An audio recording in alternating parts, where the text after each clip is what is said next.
Hi. So today on the podcast, I have Daniela Barbosa of the Hyperledger Foundation. She's the executive director. Now, everybody knows, I probably on this podcast at least, I like the Hyperledger blockchain ecosystem. Had a couple of guests on. It really provides a window into how enterprise grade blockchain technologies are being actively implemented in the enterprise use cases.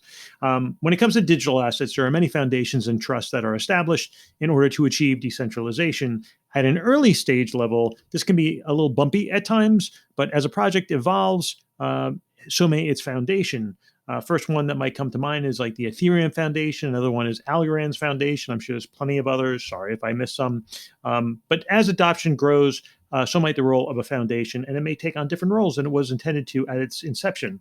Hyperledger Foundation is also a bit different due to its extensive enterprise, traditional company membership roster, which I've talked about before on this podcast, including the Ethereum Foundation. Many governments and agencies are likely to deploy Hyperledger open source technologies. Adoption by enterprises, governments, and agencies creates this flywheel that encourages other governments, agencies, and enterprises. So in that case, what is the role of the foundation when it comes to open source technologies that can be adopted without telling anybody? How do you facilitate that flywheel effect and higher quality project adoption? How do you attract the most talented developers?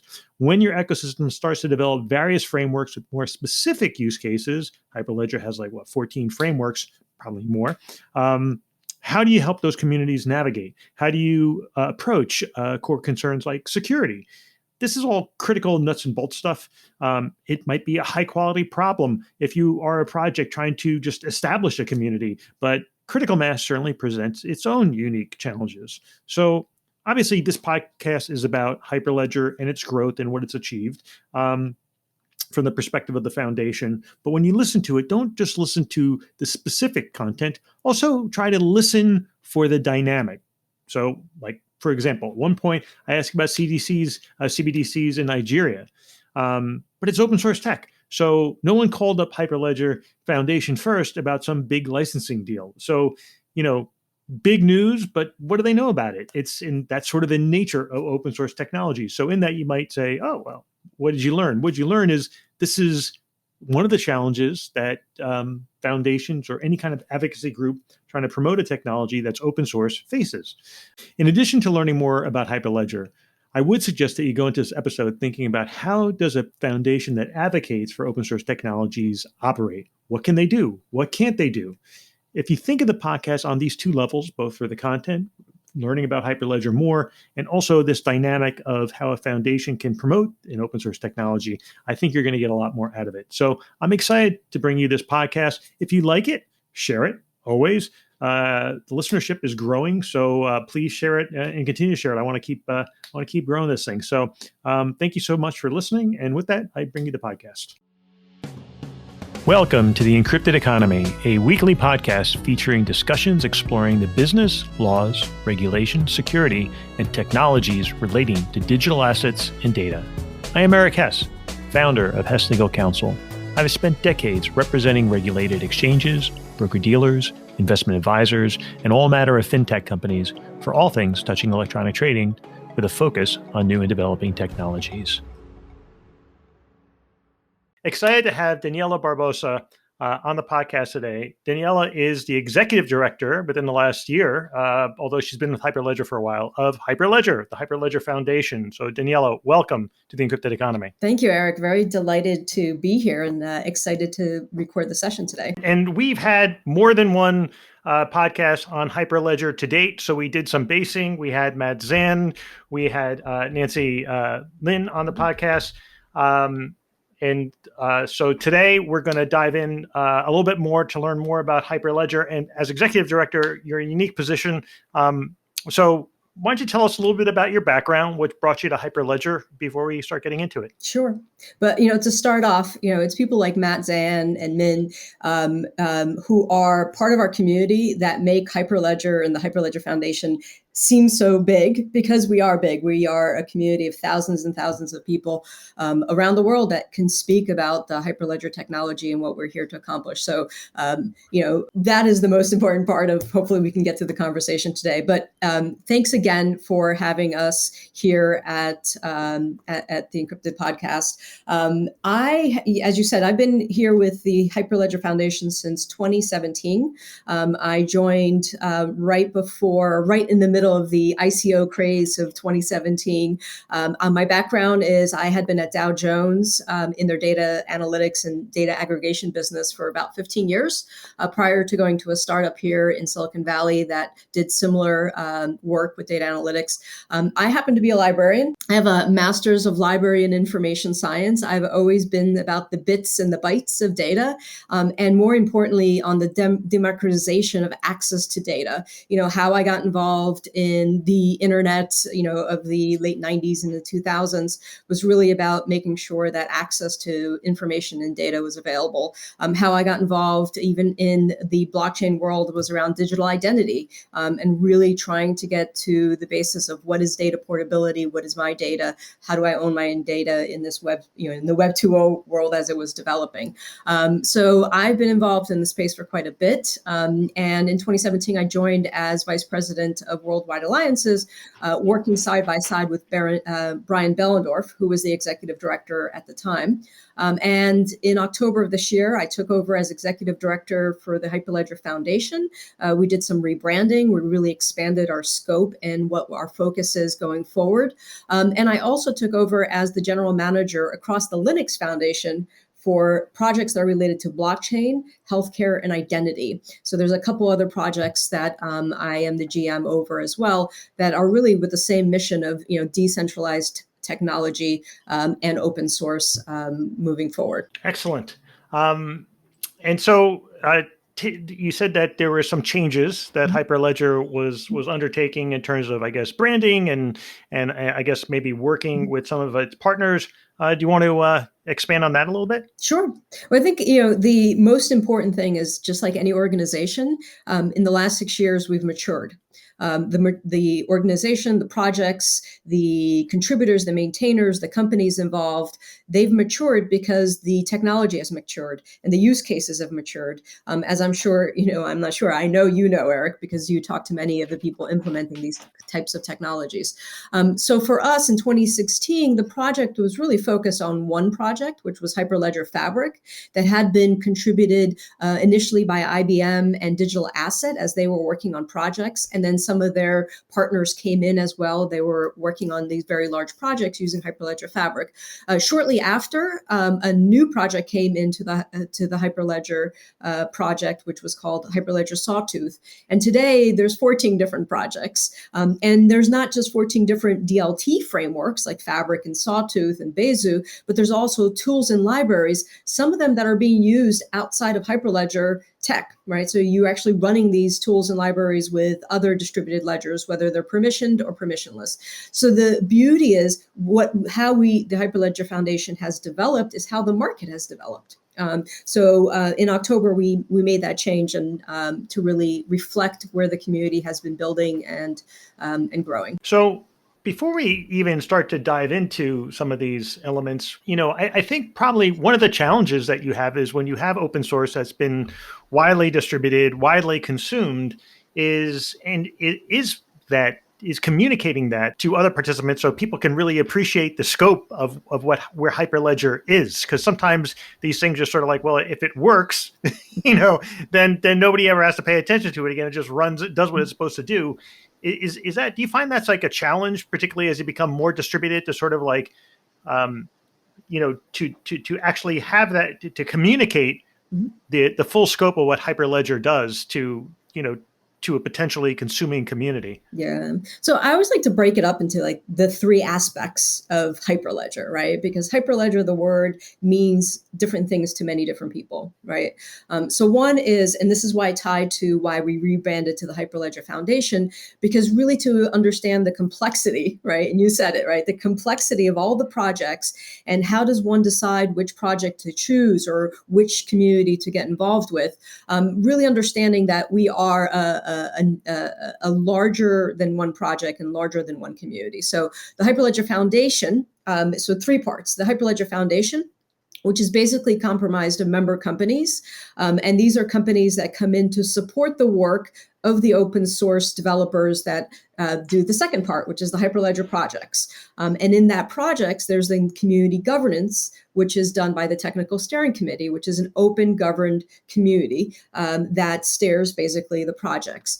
And then the maintainers themselves, they govern their own projects, right? What commits and what pull requests are going to address based on the community that they've built around that code base.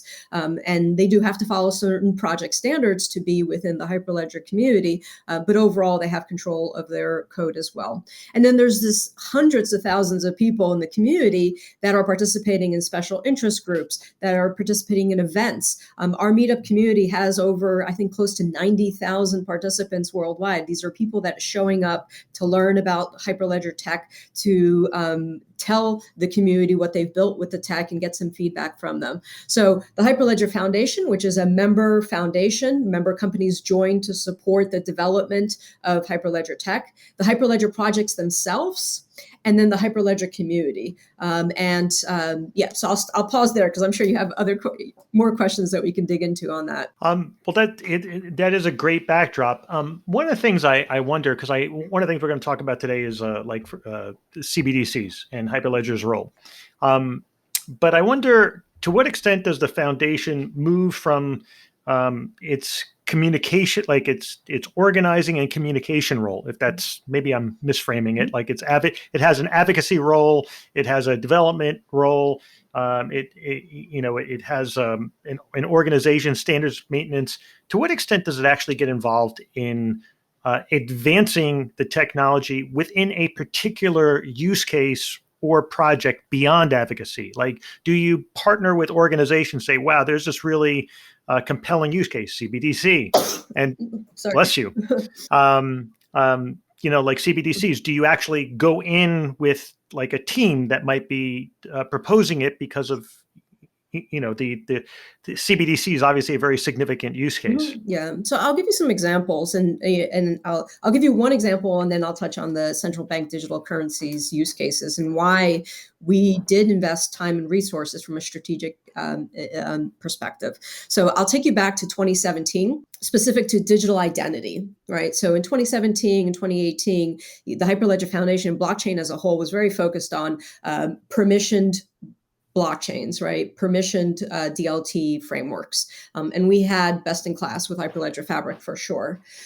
We, as the Hyperledger leadership, and this included discussions and strategy discussions with our governing board and our members, understood that digital identity and technologies related to digital identity from a blockchain perspective needed a home to come and work together, to collaborate, to build communities around working these projects with privacy first initiatives, for example, and that it was important. So the Hyperledger project, so staff, once again, and members led by our governing board and what we want to see out of the project, focused on supporting digital identity projects, which was Hyperledger India at the time, and then it came to Hyperledger Aries and Ursa, which are three of the projects within what we call our identity project families. With that came a lot of funding and strategic work to those projects as well, because they didn't have large member companies that were building and developing and kind of coming in as members. So helping fund sort of the important initiatives within the blockchain, the enterprise blockchain space that was nascent, right? That it was still in the beginning. Fast forward to 2022, many of these projects are now being implemented in some major digital identity frameworks around Europe and Canada.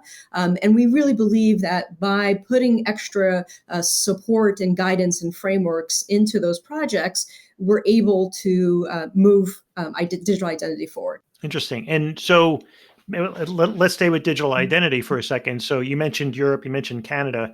To what extent, when there were specific projects, when there were specific business use cases, did you, would the foundation work side by side? Would they present to a potential customer in the first instances to kind of, say, hey, listen, the whole foundation's supporting you, or is that overstating the role of the foundation? Well, it's a great question, because a lot of people do come to us like asking for services and help, right? In the Hyperledger Foundation, we don't have that in process, right? We don't have developers. We actually don't have any staff members that are coding and contributing to any of the projects. We have a support system that supports our ecosystem, and this is our members and the community members. We have staff that help our members kind of make sure they're connected into the right projects, into the right events, and we have a community architect team that is really focused on making sure the maintainers, the contributors, those new members that come into our community can be onboarded in a nice, easy way into our community. And that's the support that we offer the projects. Then we work very closely with the member companies and those companies building with Hyperledger Tech to be able to provide a way for a commercial ecosystem to flourish and provide those services. And in order to do that, you do have to make a market, right? So you have to say, here's all the use cases. We have events. For example, we have our Hyperledger Global Forum coming up in September. There are over 100 speakers talking about what they've built using Hyperledger Tech. Thousands of meetups over the last few years around companies who are presenting their products and services that they built with Hyperledger.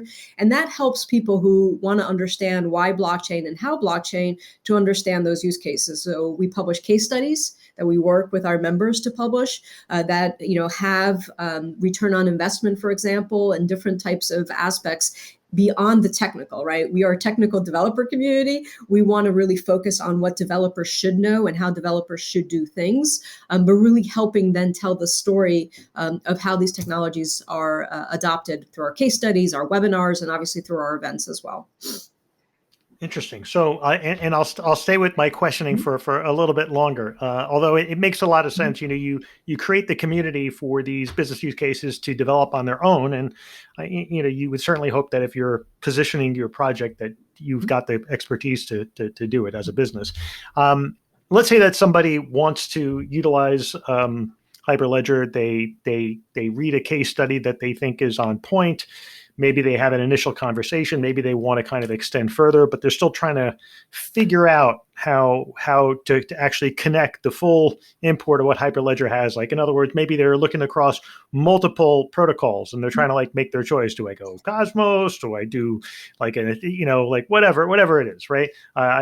So what would be the path of that organization working with the foundation to try to identify what the full capabilities are for that preliminary review? Would it be, hey, we have a consultant that you should work with to help you out with it? Or are there, maybe you could give a little color on how that might work. Yeah, sure. So there's many ways. We get that inquiry all the time. And I encourage everyone that's listening who has an inquiry of how do I figure out how to engage and how to participate with Hyperledger, to reach out to us, go on our website, select the contact form. You'll probably get on the calendar. We have this calendar that everybody, can schedule on, and you'll probably get a call with me or somebody on my team, and we can walk you through it. But to answer your question, Eric, specifically is, how do people figure out which projects or which things they need to do? And this is why we have a tiered level of engagement with the community. For example, our Blockchain 101 course, we have an edX course that we launched in 2017 that has been revised. It gets updated every few quarters or so with new content. That has close to 200,000 people around the world who have taken that course to understand the principal basics of enterprise blockchain and why use enterprise blockchain, why use a permission network versus a permissionless network. So core principles on it, right? So that's the first thing. If you're at that level in your career or in your exploration, I suggest taking that course. Some of it might be repetitive, but I think it would be helpful just to ground yourself in the language that the enterprise blockchain market uses. Then once, that if that's already, to 101 or you're already beyond that, is exploring the use cases. So you mentioned some of our case studies. We have case studies that we've published. I think there's 15 to 20 recent case studies really across different domains, taking a look at those use cases, seeing some of the content, webinars, panel discussions that maybe those case studies have aligned as well, and digging into that. Coming to events, we find that coming to events, hopefully as more and more in person, like for example in September, you can sit through a session where a very large company, for example, CVS Aetna, is going to be presenting on one of the consortiums that they work on, right? And they are going to be talking about lessons learned and what are the things that they did to implement. Then you can talk to those people as well. When it comes to answer your question, I think from a technical perspective is like, how do I look at all the projects that the Hyperledger Foundation has under their landscape, right? The 14 different projects that I mentioned before, and make a decision. There are some basic things that I think people can start with in regards to what projects they want to focus on. So can I tell you a little bit about that, Eric? Sure. Okay. So the one thing that we always take a look at, if people are looking for a DLT framework, for example, right? So we have 6 in our family. Is what languages do your developers use and prefer, right? What are the basis of those developers? Are they Java developers? Or are they C++ developers? Are they Go programmers? Each distributed ledger framework actually uses different programming languages, and that might be a start for your decision making, right? Because that's important. You want people to onboard very quickly, and that might be the other. From a block. Am I right that even Rust, certain of a Hyperledger also utilizes Rust, right? Yes, correct. Mm-hmm. Yeah. Yeah, so there's and we're doing some work as staff to help with that onboarding, kind of a matrix of how do you decide which projects you want to go and look at first. So that's an approach. So looking at smart contracts and what smart contracts are supported in the different platforms. So if you have Solidity smart contract developers in house, maybe take a look at Besu, right, as your starting point. What standard support for tokens are in the different DLTs. Right. So if you're interested in ERC support versus native token or some other type of support, and then last but not least, what consensus mechanism is most important for you, and once again that you feel comfortable. And if you're working in, for example, a regulatory industry that has specific security requirements, you might want to start with those first, so that it's not very painful at the end. So those are the kind of things when we talk to people, we give them advice, and then to your point, there is a commercial ecosystem of service providers that can help with those decisions. We do point people to our vendor directory. We point people to our Hyperledger Certified Service Program. And these are a set of service providers that have been certified to do services and development, particularly with Hyperledger Fabric. So there are ways to kind of get help in those decisions. Excellent. So maybe we'll move to some of the use cases before we get into CBDCs, which we will be.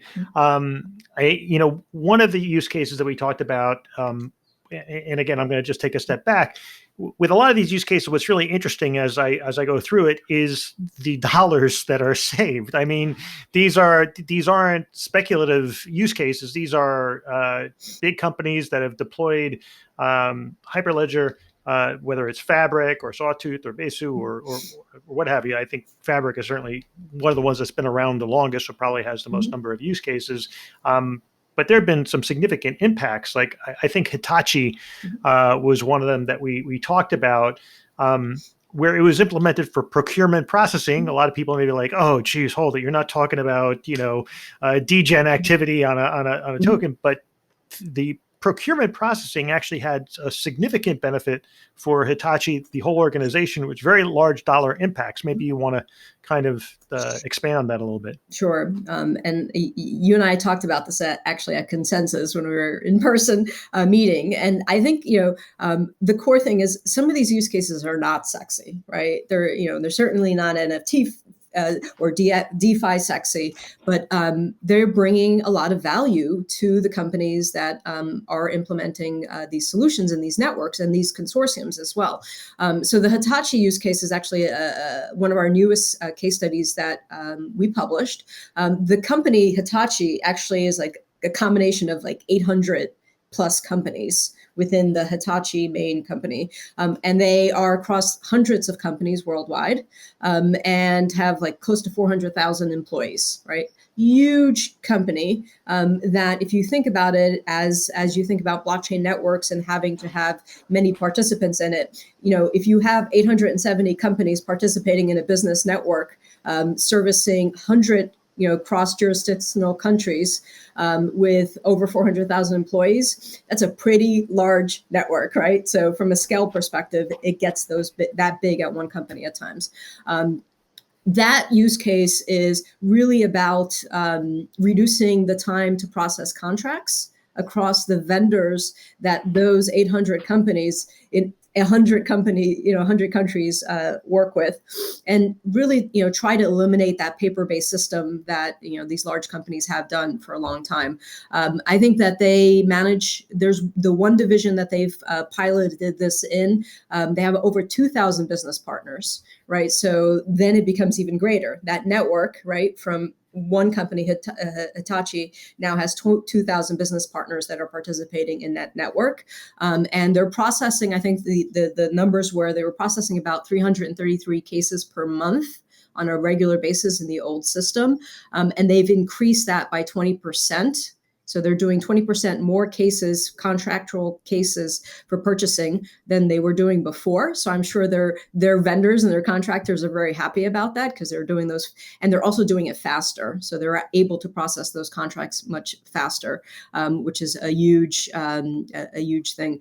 The other thing is this really affected and actually accelerated, this project accelerated internally due to remote work. Because employees on both the business partners and the Hitachi company itself had to go to remote due to the COVID pandemic in 2020, 2021, and it accelerated a lot of this development work. So it really is a digital transformation and efficiency play, not as sexy as avatar apes or NFTs, but I think really really valuable to the ecosystem as well. Right. And in terms of permissioning and being able to even track different projects, I mean, it's just, the case study is interesting, mm-hmm. even if it's something that's mundane as procurement, mm-hmm. And clearly it had a significant impact. So, yeah. It's great to see something like that. And it's great to see Hitachi publicly talk about this, because one of the things is we have a lot of different use cases that very large companies come to us and tell us. Even at events like Consensus, they'll walk up to the booth and say, "Hey, I have this project that I built with Hyperledger technology, and here it is, and we're not allowed to talk about it." We don't want to publicly make mention of it, because every time we talk about blockchain projects, our PR Corp Com division says, "No, stop that." So I think one of the things is getting the ecosystem and these companies comfortable to start talking about these projects in the public also helps. And that's part of what we do here at the Hyperledger Foundation, is we help facilitate that knowledge sharing and sharing of those use cases as well. So I'm glad you found that Hitachi one helpful, and I recommend everyone to take a quick look at it.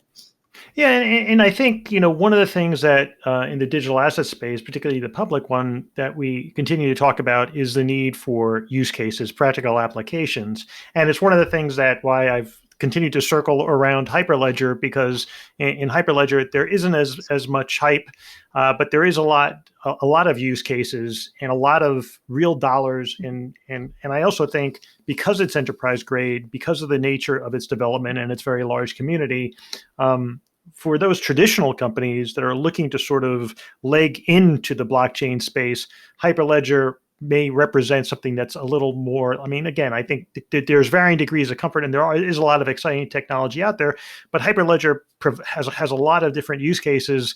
And I think it's a really good option to try to implement something that is like enterprise grade, mm-hmm. and has a lot of institutional backing already. So we did a brand survey last summer across, I think the survey respondents were about 300 executive business and IT leads. And exactly what you said, right? The brand, the Hyperledger brand is trusted. It is seen as open, right? It's an open, source brand, and that people can participate in it. But it is trusted, and our projects, implemented. You mentioned before Hyperledger Fabric. Obviously, the oldest of our projects. It is now going into V3 this fall. It has 2 LTS supports already. And for those who don't know, long-term support plans, right? So when you are an enterprise and you're using code, you want to make sure that it's a code that has security checks, and it has LTS support, and it has a commercial ecosystem around it. And really, all our projects lead up to that. And as you see the younger ones mature in our continuum of project, life cycle, you'll see that those happen as well. Right. Excellent. So we can talk about CBDCs, or we can, if you want to pick another use case, we could do that too.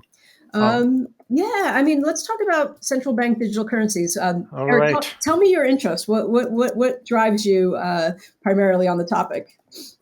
Well, it's certainly, I mean, there's a lot of open questions about CBDCs generally. We don't have to get into it on this episode.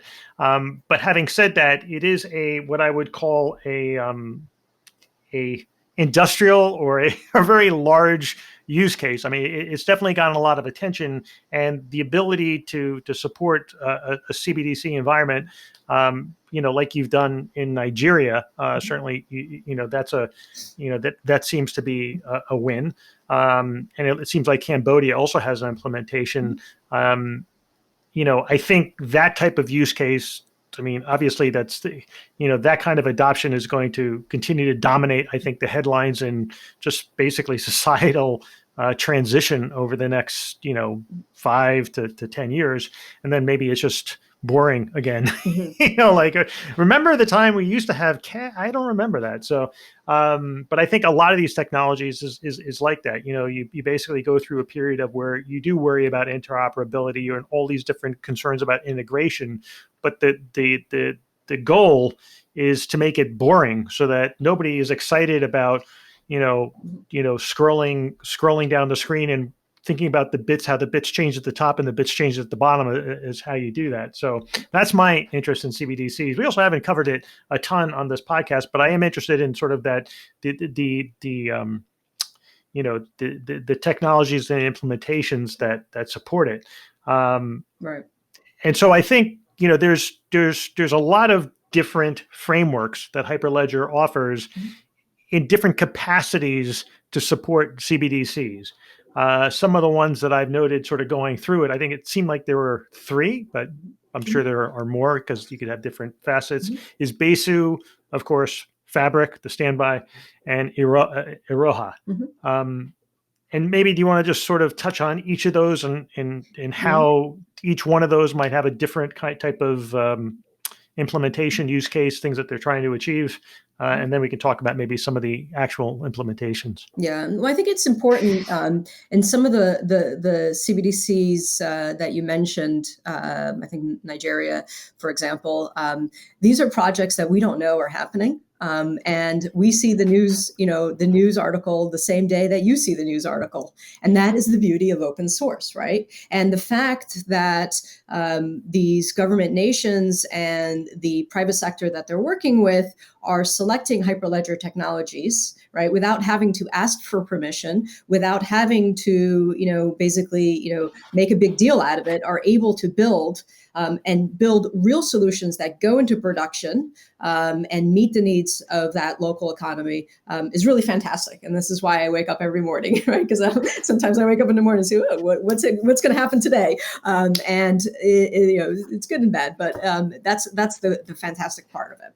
When it comes to central bank digital currencies, I think it's really important that if we're going to be building some of these new financial infrastructure and systems, that the premise of what the Hyperledger Foundation and the Linux Foundation, right? The Hyperledger Foundation is one of hundreds of projects within the Linux Foundation, the Linux kernel obviously being the biggest project, but we really are following open source practices around the majority of code that's being used in enterprise use cases everywhere, in government use cases. For CBDCs, primarily, and people who have heard me and my team speak about this, it's really important that the open source governance of code is in the forefront of the development of these CBDCs. I think everyone at this point knows, and certainly everyone probably in your audience of this podcast audience knows that open source motivates for higher quality code, right?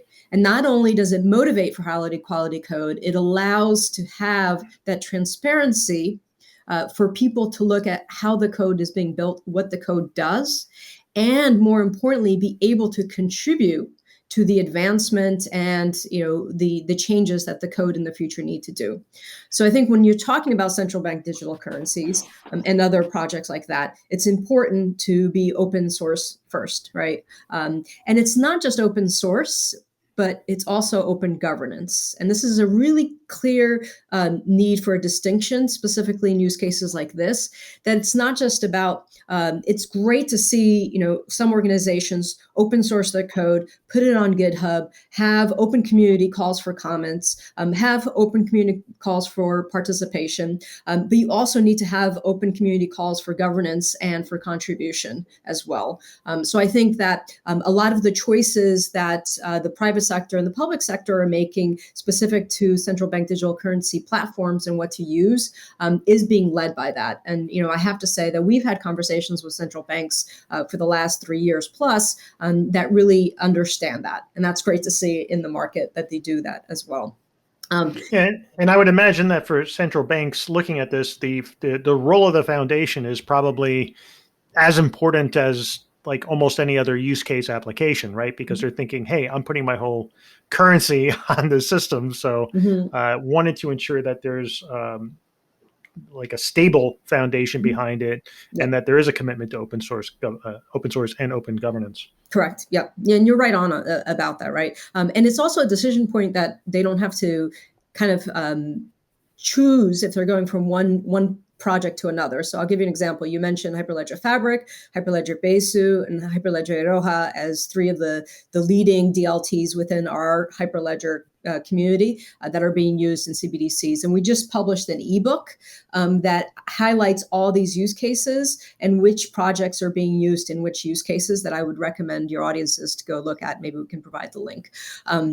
But if you think about those three projects, Fabric, Iroha, and Besu, as selection points, all three of them sit under Hyperledger Foundation. So all three of them are being governed in the same way from an open governance perspective on the code basis. All three of them are Apache 2.0 licensed, which is important to understand if you're using open source code, how and what you can do with that code going forward. So one decision doesn't need to be made across every single project. You can say, Apache 2.0 is a license that we can work with. And we know that everything within the Hyperledger Foundation, all projects are Apache licensed. We know that all projects are governed in this open Hyperledger Foundation way, and we understand that the process is in it. We understand that it's enterprise grade, right? To use your language from before, it can be trusted, right? The code goes through rigorous testing and security processes, very transparently, right? We just published, for example, a security report on Hyperledger Ursa. We did that in the open. We published it for the community, and we're working through the questions and the issues that security audit raises. And we do that for every single project, and that's important. That makes it that confidence level at the central bank working with their private sector partners to understand and remove at least one layer of decision process that perhaps they had to make as well. So I think that's an important aspect that a lot of people kind of don't grok because they're not in the open source communities as well. Right. Excellent. So I guess so we touched on Cambodia, we touched on Nigeria. One thing I find intriguing is a lot of these developing countries, for them, it's a transition from like a mobile payment system to a CBDC, which is a very different transition than I think we have in like the U.S. or many countries in Europe, where there's a low penetration of banking services. So really, there's multiple aspects to it, and Hyperledger forming the backbone of it. There still has to be sort of that how the people are going to interact with it. So there, but you're also in discussions with a number of other countries regarding CBDCs. And so to what extent, like, again, as your role as ambassador, how do you get involved in these particular countries? Or is it pretty much projects that are, like to your point, you wake up in the morning, you find out, hey, Nigeria adopted it. Maybe it's not the tip of the spear for getting into these jurisdictions, but do you find, like, you mentioned that there were central banks reaching out and kind of talking to you and trying to get an understanding of, the governance and the foundation behind it. To what extent are you actively involved in those discussions? Yeah. Sometimes they do just show up on the news and we're like, hey, this is built using, Hyperledger Besu or Hyperledger Fabric, which is great to see. Other times they do, they're already working with a member company in our community or a company that we know well in our community. And we have those discussions, and we understand where people are building.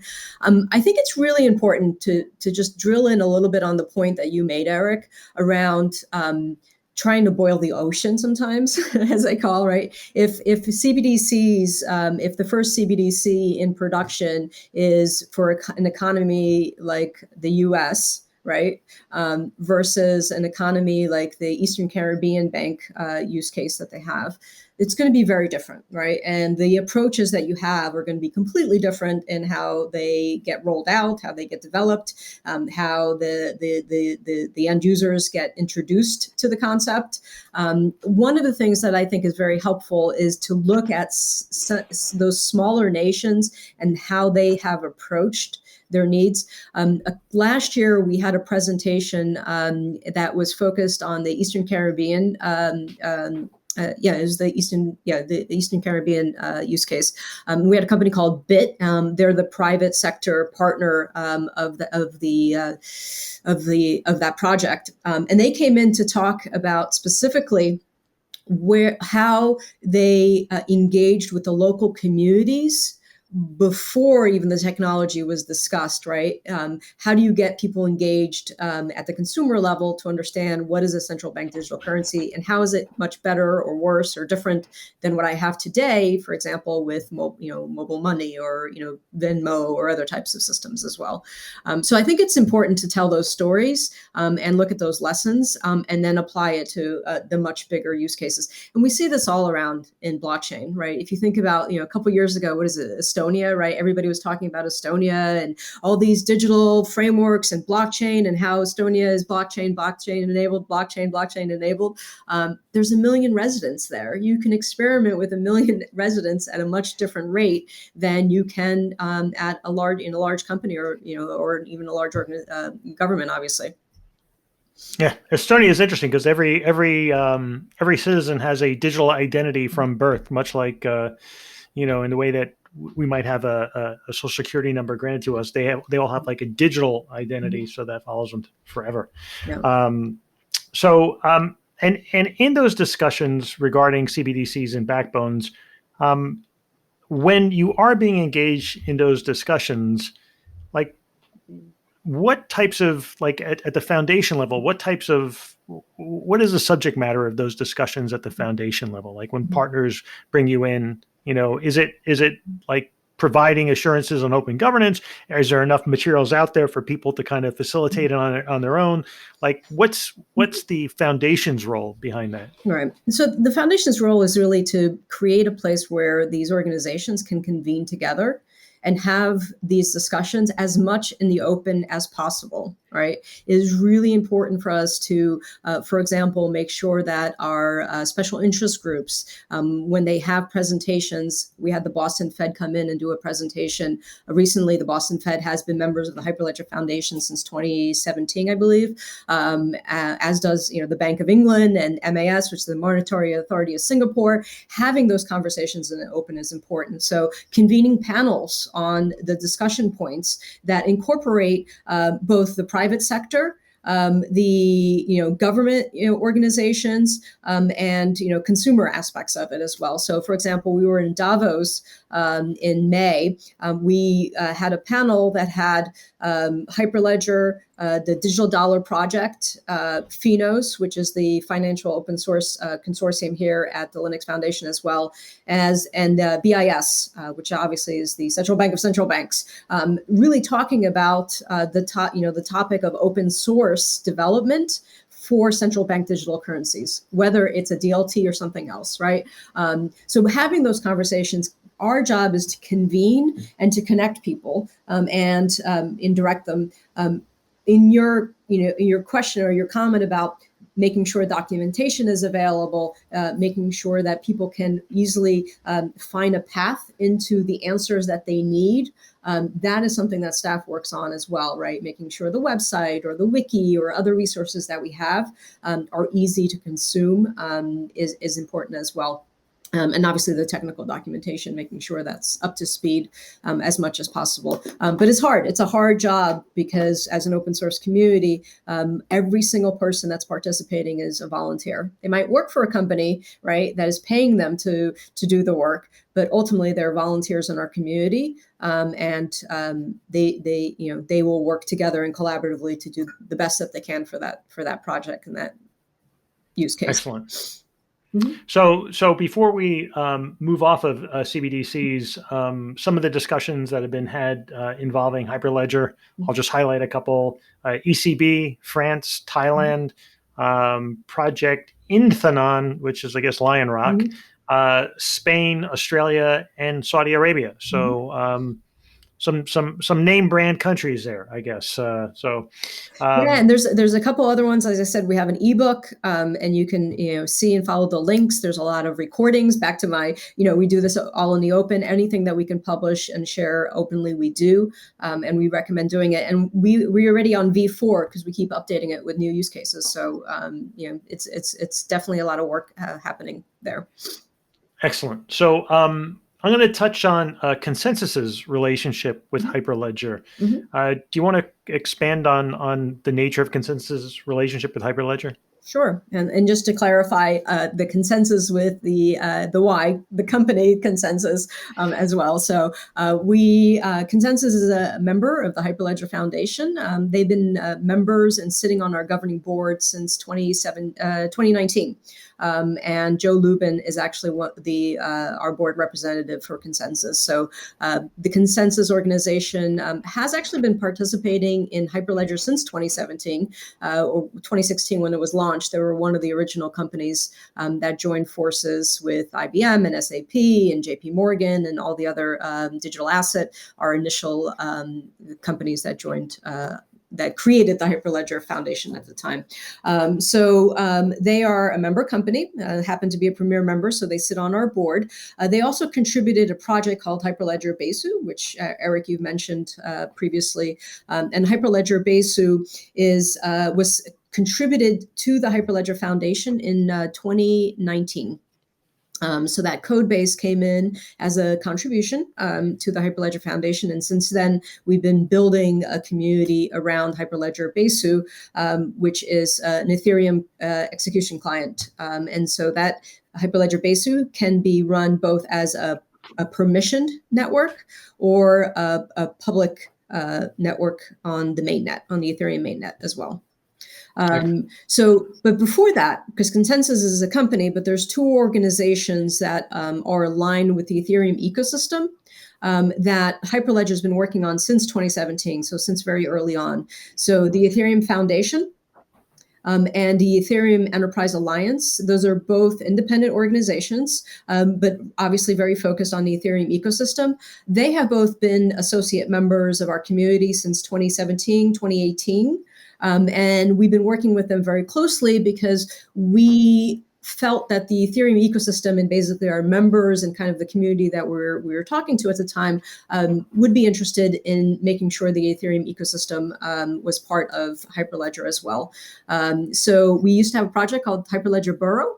If you're familiar with it, it has a cute little, had a cute little icon as this project logo. And Hyperledger Burrow was the first Ethereum project in Hyperledger, and it had the it supported the Ethereum virtual machine based on the Tendermint framework. And it actually was adopted. Some work was done to adopt the EVM for Hyperledger Fabric and Hyperledger Sawtooth once Burrow came in. So this was in 2017, 2018. So there was already interest in building compatibility with Ethereum mainnet back then.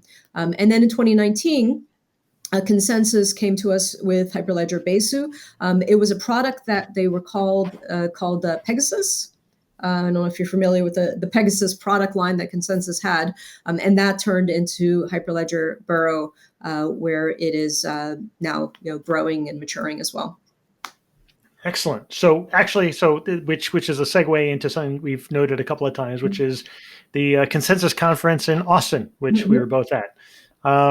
What kind of discussions were you having there? Like what did you bring back that maybe was new information or would be interesting to listeners? Yeah. Well, the first thing was getting to see people in person again. It was great getting to see you and many others because we haven't had those discussions. And we had a booth at the Consensus floor, and the conversations were very consistent to what we've seen in 2017, 2018, 2019, 2020, right? Is the Hyperledger brand. People know the Hyperledger brand. There are questions around what does the Hyperledger Foundation do? What do you guys really do? Or, can I need some help with Hyperledger, Hyperledger Cactus, who should I talk to, right? So people are asking the kind of questions that very often they would ask of a vendor, Eric.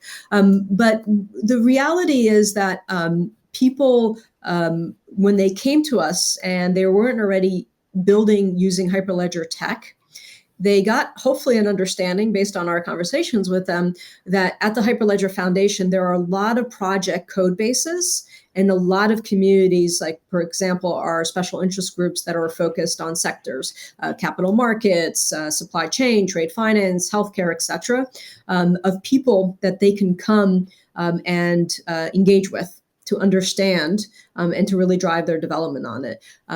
So I'll pause there because I know you and I had a couple of conversations, so you probably want to ask me about those as well. Well, yeah, I mean, maybe you could sort of expand on that a little bit more. The types of projects, that where you saw maybe even a difference from 2020 to 2022 or 2019, like any trends, direction where you think it's maybe the uptake or the there's a difference. Yeah. So I think obviously the crowd, the attendees at Consensus, the conference, are very focused on public permissionless use cases. Although, many people came by and told us about their, permission networks that they built using Hyperledger tech. But overall, people obviously, and especially on the sessions and in the events themselves. So a couple of things that I think key themes that came out of Consensus 2022 for us this year. Number one is interoperability. People are very interested in what is happening with interoperability. People understand that it is not one network to rule them all, right? It is networks of networks. Everyone understands that they've lost the battle of just being one blockchain that everybody needs to use. So interoperability becomes more and more important as these systems and these networks are deployed and then need to expand beyond other networks, right? Networks of networks. So interoperability becomes an important project discussion. So we have projects within the Hyperledger Foundation that are really focused on interoperability. One, Hyperledger Cactus, actually came out of very specific needs in 2020 that companies got together and said, hey, we are building this network, and this network is being built with, for example, R3's Corda, and we have this network that's being built with Hyperledger Fabric, but these networks need to talk to one another. So how do we go about doing that? And Hyperledger Cactus is the answer to that question, and really supports now Hyperledger Fabric, Hyperledger Besu, R3's Corda, other projects like Quorum, which is the other the consensus Quorum project, the Go Quorum project that JP Morgan uses. And there's some work with IBC for Cosmos support, and on and on and on, because that is where the market and these networks are going. So interoperability is number one. But maybe you have some questions on that one. We can dig into that one, and then I'll go to the other two. With regards to the interoperability, I mean, Hyperledger doesn't necessarily get into cross-chain, right? Meaning it can connect to other chains. It doesn't wrap tokens. That's not really its objective, right? But what it does do is it does interconnect through, I think through like, I think 17 different public blockchains. Was that somehow that number is sticking in my head? That number is too high. So like I mentioned, there are, and you can go to the documentations. Think of Hyperledger Cactus as an SDK of SDKs is how that, the main project maintainers are describing it. And there's,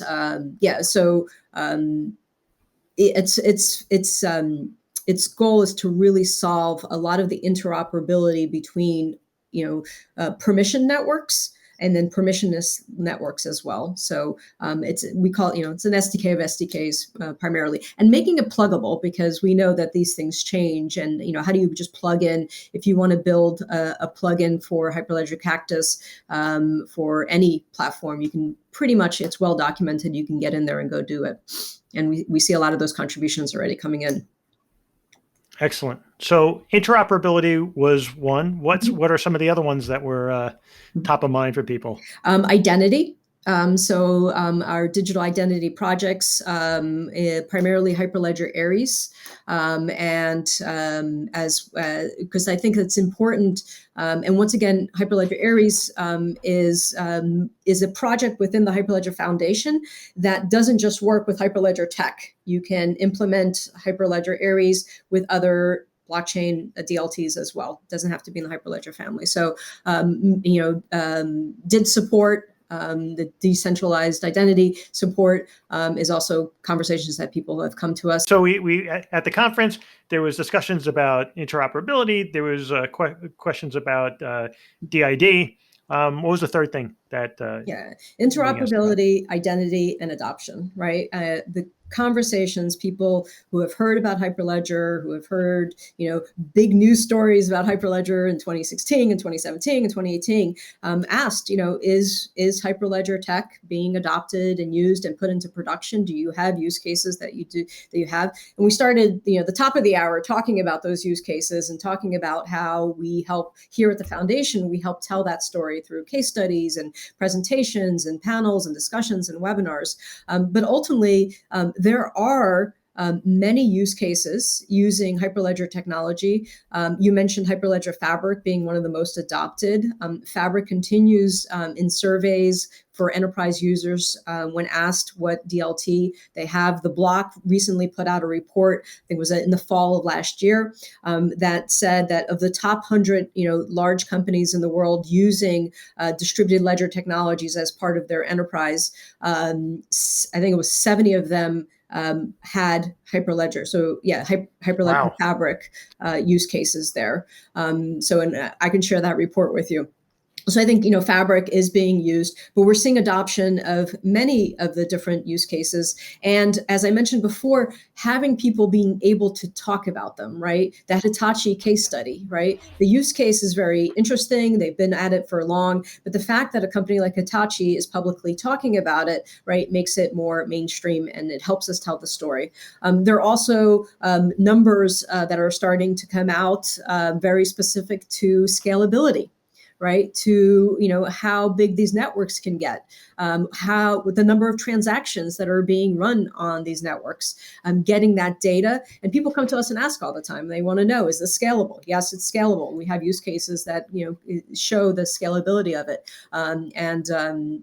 So that adoption question is still one that we have, and we hope as a foundation that we can help tell. And for those of them that visited the consensus booth, we had a lot of use cases that we were able to share with them.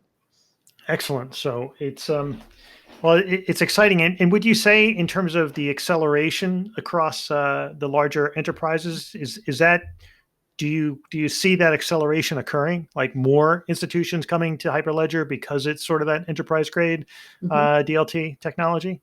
Yeah, I think if you look at any projects, especially in the open source world, is that there is a level of growth, right? That goes like this. And then you see, from a participation perspective in the foundation itself, you might see a leveling off. But that doesn't mean that the adoption, that the companies building solutions are not building using the technology, in this case, the Hyperledger technology projects. So I think that acceleration needs to be defined as, what do you see acceleration? If you go to our it's called Linux Foundation Insights, you can see every single metric of all our projects in regards to contributions, into pull requests, into number of contributors, to the number of companies and what companies are contributing to these code bases. This is all open. Anyone can take a look at it. And it really shows how the projects have evolved and continue to grow right there in the data. So I encourage anyone who's interested to go to Linux Foundation Insights dashboard and look up at the Hyperledger projects, see what companies are involved, how the maintainers are growing, and what kind of activity are in these open source code bases. Excellent. So, Daniela, thanks so much for coming on the podcast. Before we break, anything else that maybe I should have asked you that I didn't ask you that you wanted to raise? Yeah, no. I'll do a big pitch for our Hyperledger Global Forum. And Hyperledger Global Forum is our annual gathering of community members. This year, we're going to be meeting in Dublin, Ireland on September 12th, 13th, and 14th. There'll be 2 days of keynotes and business and technical tracks, lots of opportunities for networking with the maintainers and other contributors in our community. We're going to have a great event on Tuesday night at the Guinness Storehouse, where we'll be partying it up with hopefully lots of pints in our hands, and alongside with the Linux Foundation Open Source Summit that is at the same time in Dublin as well. But that event is going to be a great place for newcomers to really understand who is building what with Hyperledger technologies, for developers to come and do hands-on. For example, on day 3, we have workshops. We have a workshop on CBDCs. We have a workshop on digital identity. We have a workshop on interoperability. And that is half-day workshops, hands-on for developers to get up to speed with the project. So come join us, Hyperledger Global Forum, September 12th, 13th, and 14th in Dublin. We're excited to get everybody together. Over 100 speakers will tell you why it's great to build using Hyperledger tech. Great. And if there's any one resource you want to direct people to, I guess on the website, because I'm not going to say where should we find you, because we know where to find you, Hyperledger, Hyperledger's main website. Any particular resource that you would say, hey, if you're starting out, you should go here? In the Hyperledger website, hyperledger.org, there's a participate tag. In that tab, you'll find ways to engage with our community, whether it's through our Discord channels, which is our chat channels, or our weekly calls. We have community calls. Every week we have 20, 30 calls that you could attend depending on the topic that you're interested in. So hyperledger.org, and then go to participate, and you'll see kind of the entry point into our communities there. But if anyone wants to connect, you can connect with me personally on LinkedIn, and I'd be happy to have a chat and get everyone involved. Excellent. So thanks so much for coming on and keeping us up to date on Hyperledger and all the exciting things that are going on. Excellent. Thank you. Eric, thank you.